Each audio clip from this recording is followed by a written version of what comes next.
Inference for population means.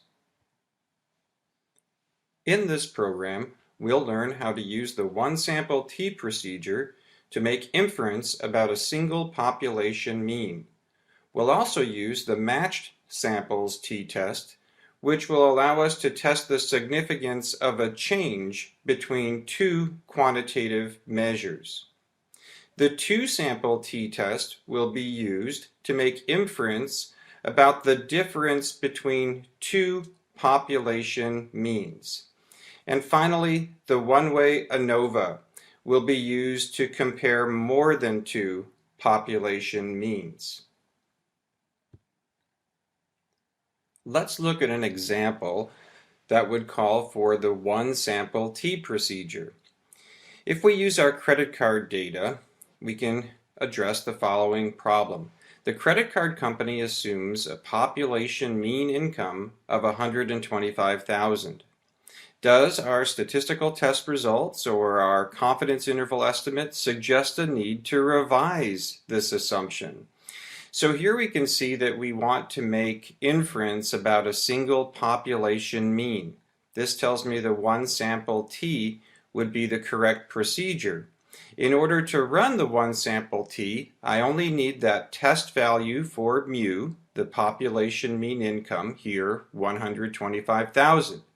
But then I would need a sample of quantitative data, and I would need to be able to obtain the sample size n, the sample mean x bar, and the sample standard deviation s.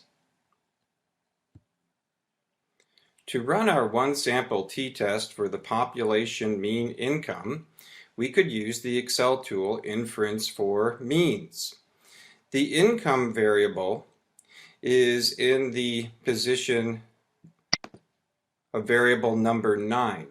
We need the quantitative income data. If we input variable number 9 and select t-test, we next need to formulate the null and alternative hypotheses. Here we're assuming a population mean of 125,000. We could see that the sample mean of 133.872 is almost two full standard errors above 125. In other words, if the population mean were 125,000, we just got a sample mean at random that's almost two full standard deviations of x bar above 125. The probability of that happening at random, two-tailed, is 0.0485, which is less than 5%. So in this case, the null would be rejected. Our result would read T for 108 degrees of freedom equals 1.996, P equals 0.0485, and P is less than alpha of 5%. The 95% confidence interval will give me an estimate of what the population mean income is. We could see the range is from just a bit over 125 all the way up to 142,680. Now, that interval does exclude the test value for mu of 125. However, we could also see that 125 is near a confidence limit. So while the population mean is probably greater than 125, it may not be much greater. Let's look at another example using a one-sample t-test. What if we wanted to test to see if the population mean age is no longer the assumed value of 38?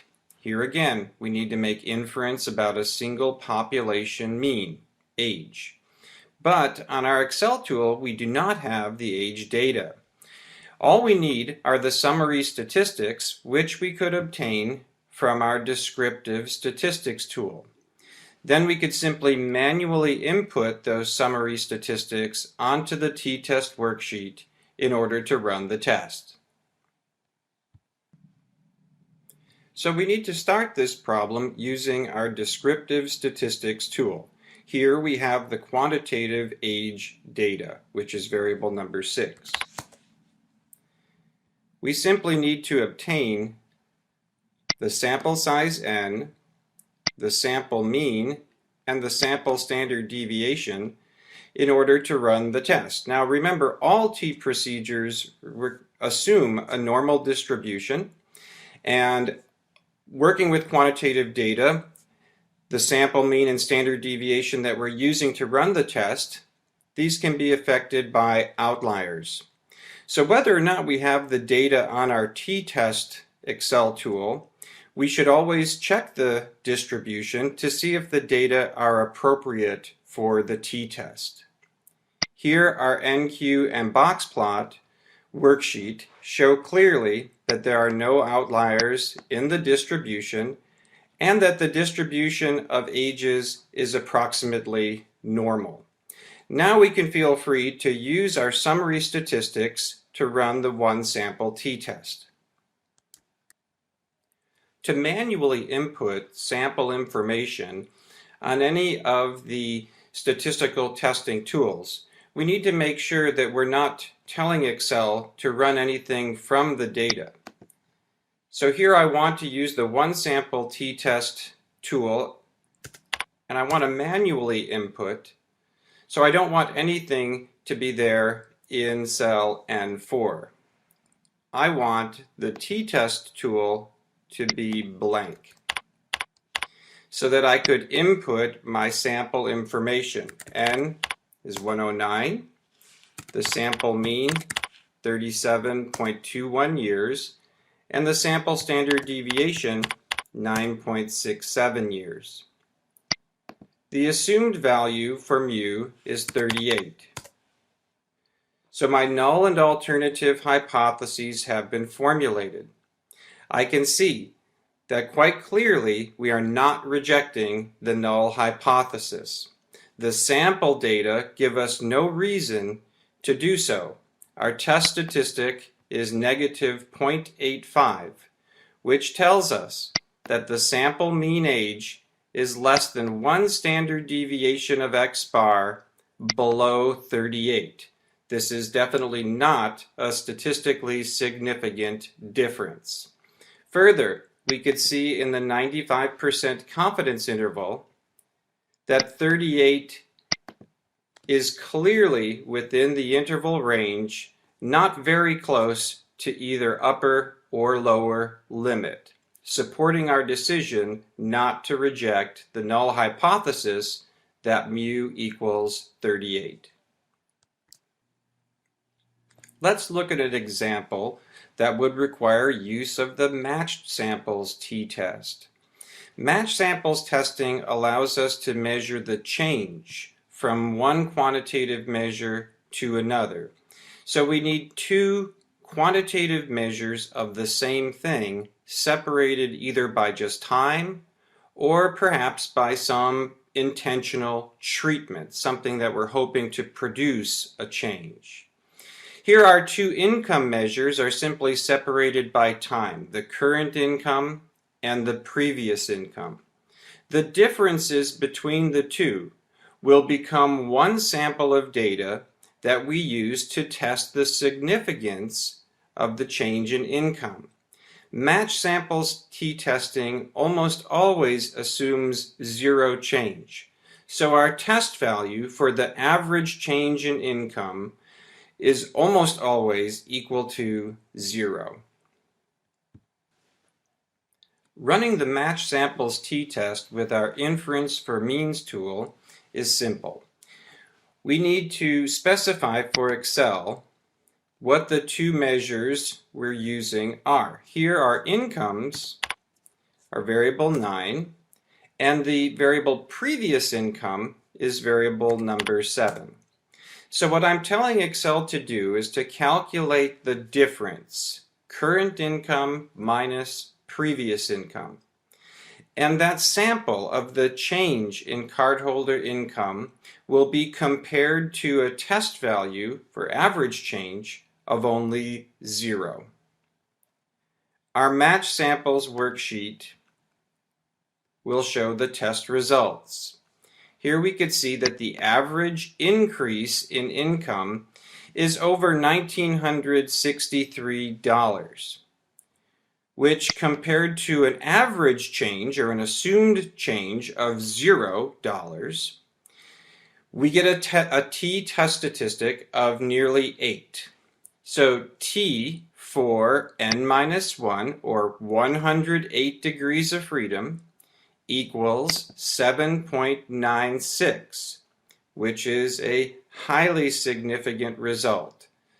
The probability of getting this much change in income, if the null hypothesis were true and there were in fact no population mean change in income, is 0 to many more than the shown 4 decimal places. So it's unlikely or almost impossible for this much change in income to occur at random if in fact there was no real change throughout the entire population. The 95% confidence interval shows that the average increase in income at 95% confidence is somewhere between $1,470 and $2,450, again showing the highly significant increase in cardholder income. Like any t-test, the match samples t-test assumes a normal distribution. But here we're using the differences or the changes in income as our one sample of data. So I've copied and pasted just the values of our differences from our match samples worksheet onto the descriptive statistics tool. In the variable 10 column, you could see the differences. We need to check these differences to see if the assumption of a normal distribution is valid.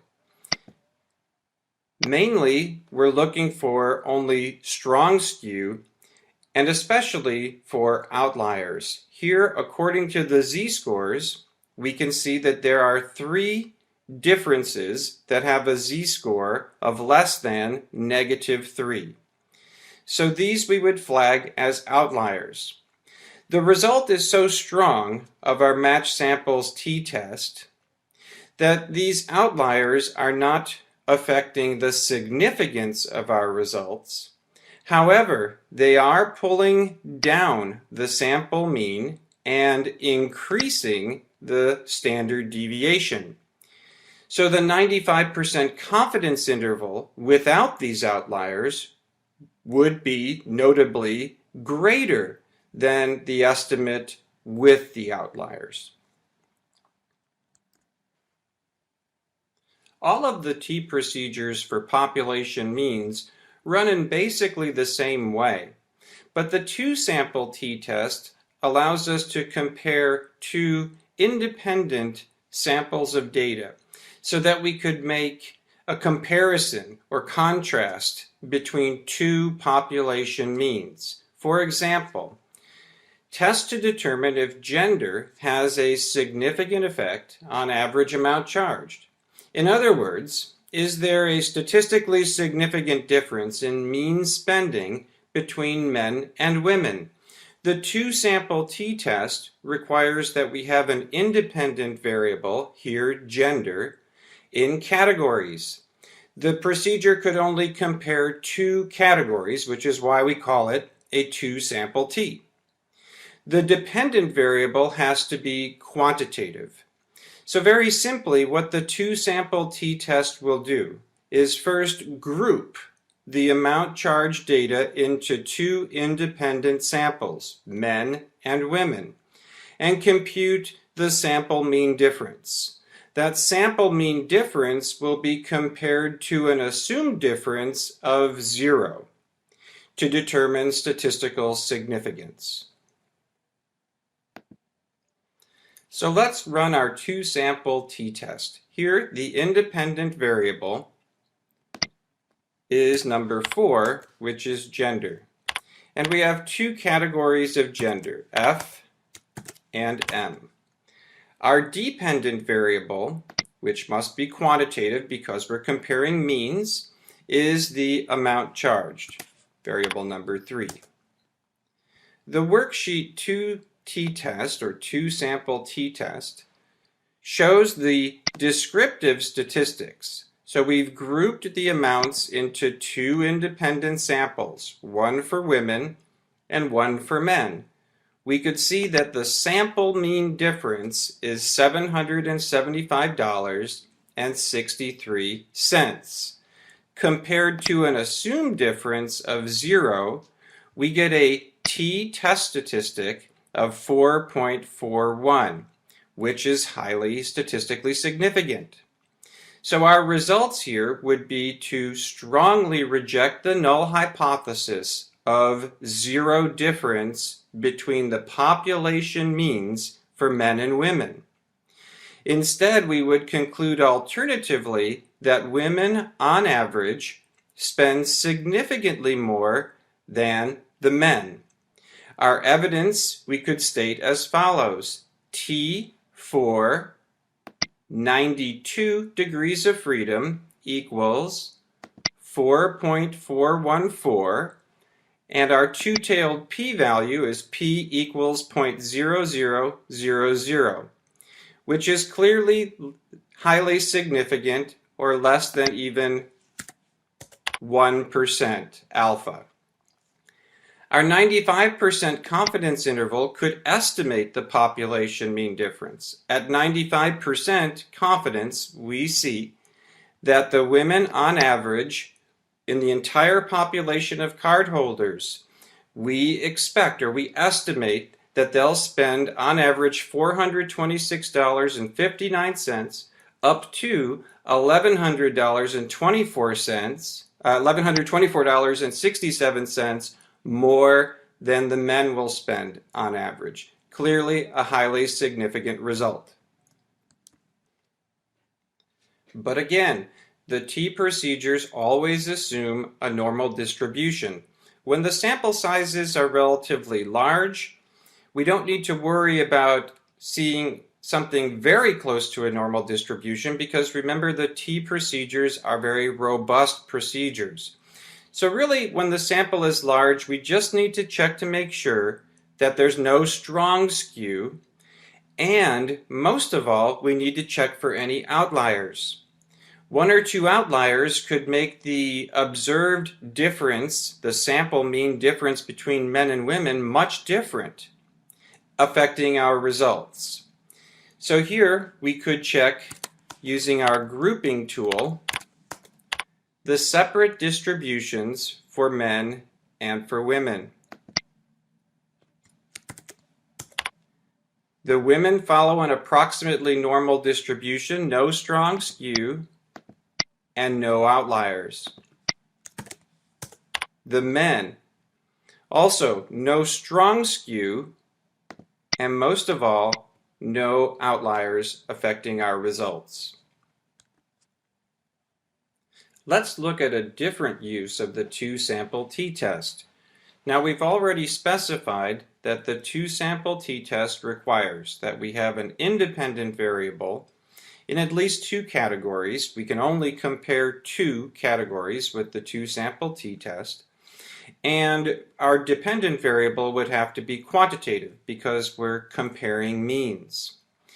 What if the independent variable of interest is quantitative? For example, test to see if income has a significant effect on the amount charged. Clearly, income is a quantitative variable, but we could still use it as an independent or grouping variable to run our 2 sample t-test. We first need to group the quantitative incomes into 2 categories.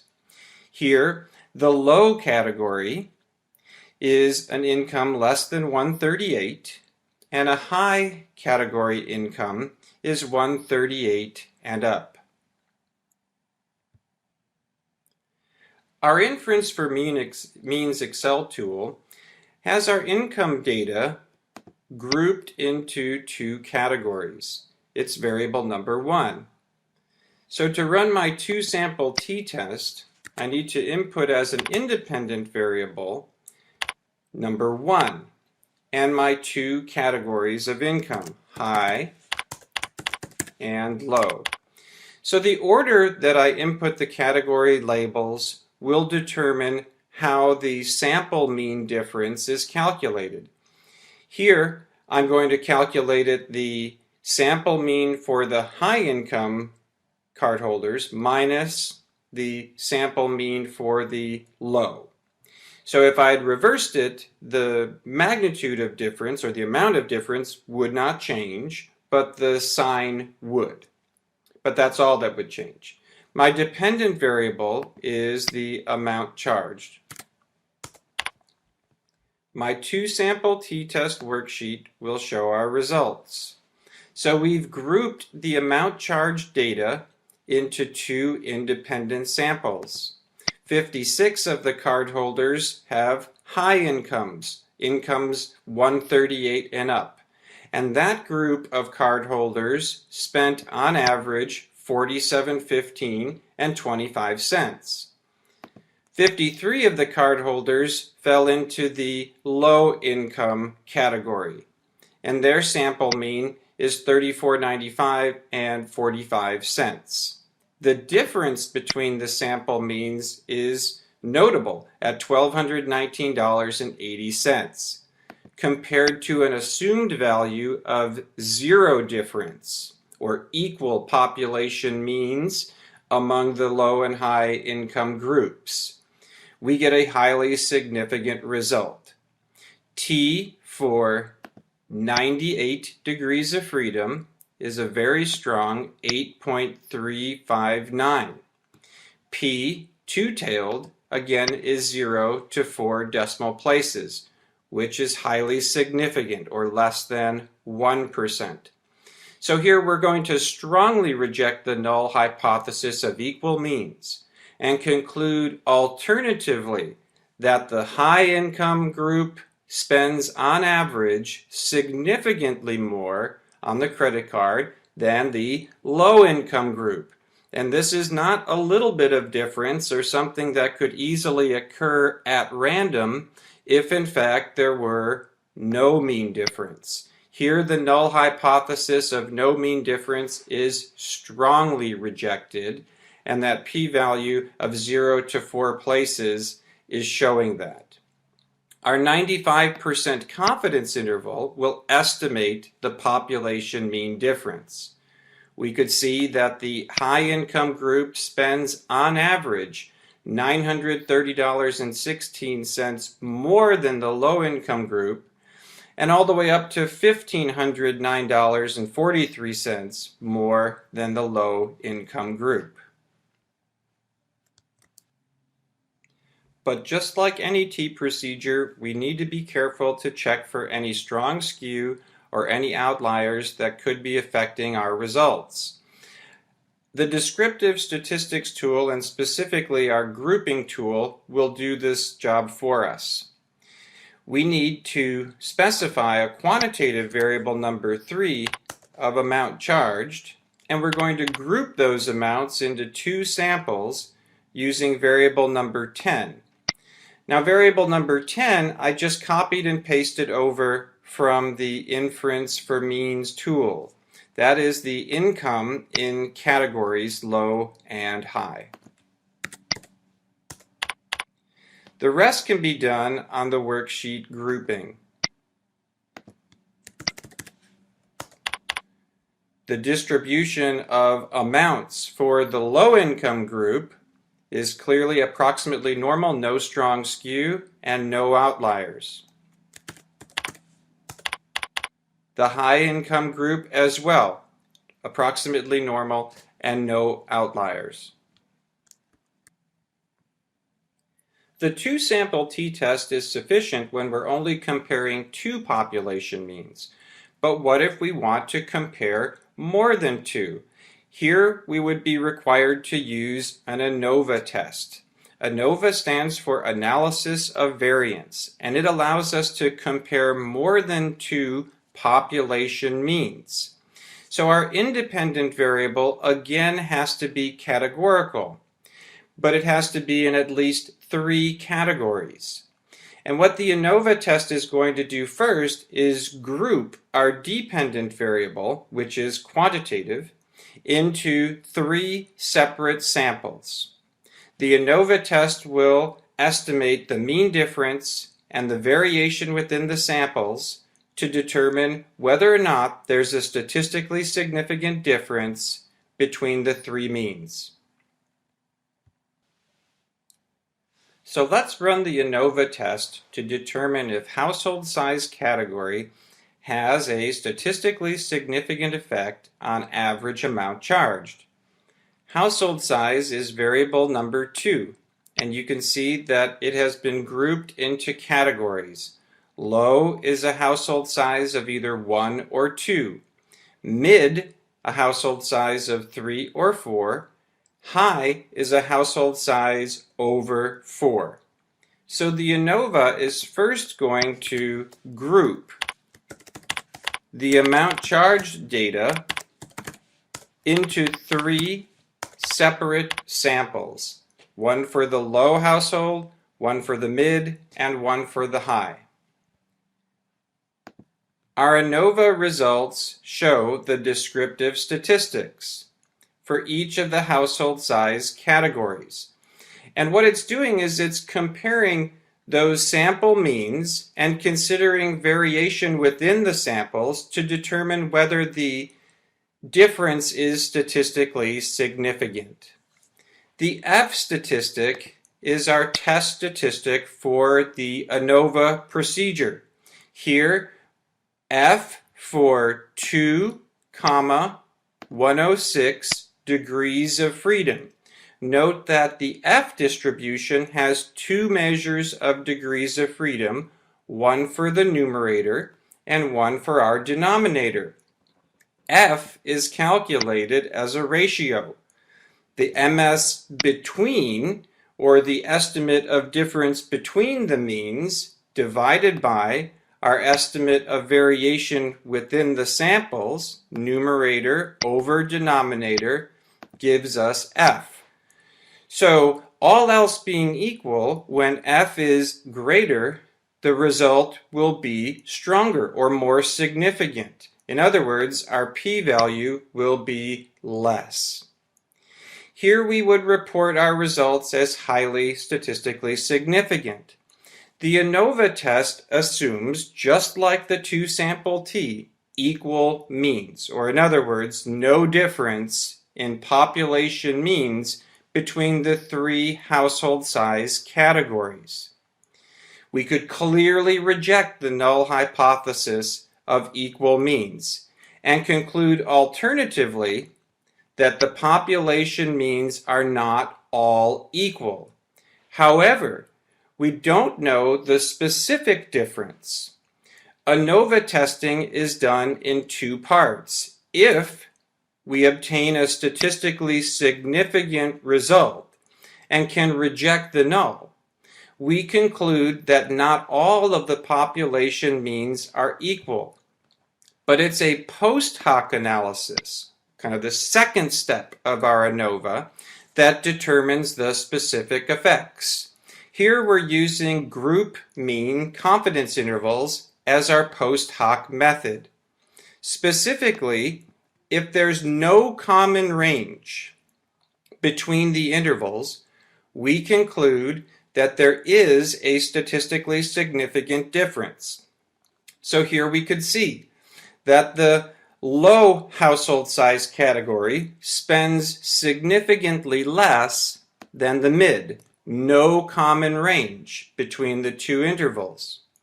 However, we could also see that between mid and high, there's a little bit of common range. This indicates to us that the mid and high categories spend about the same, or their average spending at least does not differ significantly. So our ANOVA result allows us to conclude that there is a population mean difference. However, The low category spends significantly less than both the mid and high categories, and there is no statistically significant difference in spending between mid and high. The ANOVA technique is a very powerful technique. We are only comparing 3 groups, or what we call 3 treatments. But the ANOVA technique is certainly not limited to only comparing 3. But the ANOVA technique, though powerful, does have some required assumptions. It's a parametric procedure just like the T procedures, which means it assumes normal distributions. It's a quantitative technique. It's comparing means. So the results, potentially, are heavily affected by outliers. So we would need to check the 3 distributions of amount charged data in order to determine if there's any strong skew or if there's any outliers. Additionally, the ANOVA technique assumes equal variance among our 3 groups. And we could use the sample standard deviation to determine if that assumption is met. So again, I've copied and pasted the categorical version of household size onto my descriptive statistics tool. The grouping worksheet will do the rest. We'll start with low. The low category of household size are households of 1 or 2, no strong skew, and most importantly, no outliers. Our sample standard deviation is a little over $700. The mid category, no strong skew and no outliers, and our standard deviation's a little bit less at $581. And finally, our high category. Again, no strong skew, no outliers, and that standard deviation somewhere in between the first 2 at about $662. Simply by comparing the standard deviations, we could determine whether the assumption of equal variance is met. If the largest standard deviation is no more than 2 times the smallest. Here it is not. Okay, here the standard deviation of $708 is not 2 times the smallest of $581. So we could assume that there's no significant difference in variance among these 3 groups. This concludes the program Inference for Population Means, T procedures, and one-way ANOVA testing.